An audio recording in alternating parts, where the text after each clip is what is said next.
Welcome to my channel. আশা করি সবাই ভালো আছেন। আজকে ভিডিওর টপিক হচ্ছে দুশ্মন বা শত্রুর জবানবন্দির তদবির, অর্থাৎ তার জবান বন্ধ করে রাখতে পারবেন, আপনার বিরুদ্ধে কোনো কথা বলতে পারবে না, অথবা তাকে বোবা করে রাখতে পারবেন এই নকশা দ্বারা। এটা একটা মারণবিদ্যা, সুলেমানি তদবির থেকে নেওয়া। ব্যক্তিগত যে কোনো কাজের জন্য স্ক্রিনে দেওয়া নাম্বারে সরাসরি ফোনে বা হোয়াটসঅ্যাপে যোগাযোগ করে যে কোনো কাজ আমাদের দিয়ে করিয়ে নিতে পারবেন, দেশে বা দেশের বাইরে থেকে।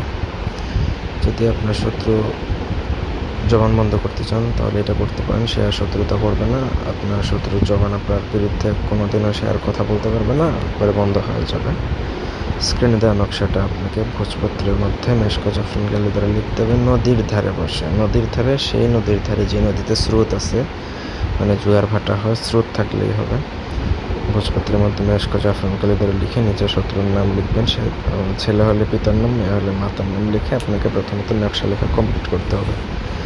এটা অমাবস্যার রাতে লিখতে হয়, একা নির্জনে, কাউকে সঙ্গে সাথে নিয়ে গেলে কাজ হবে না, একা নির্জনে লিখবেন। তারপর আপনাকে সেই নকশাটা জোয়ার ভাটার নদীতে নিক্ষেপ করবেন, মানে ভাসিয়ে দেবেন। স্রোতের জন্য এই নকশাটা ভাসিয়ে নিয়ে এইরকম নদীর ধারে বসে লিখে তারপর সেটা নদীতে ফেলে দিয়ে চলে আসতে পারলেই আপনার কাজ শেষ। এটা করার 3 থেকে 7 দিনের মধ্যে শত্রুর মুখের জবান পুরোপুরি বন্ধ হয়ে যাবে, আপনার বিরুদ্ধে কোনো কথাই শেয়ার বলতে পারবে না, গ্যারান্টি। ধন্যবাদ সবাইকে, আল্লাহ হাফিজ।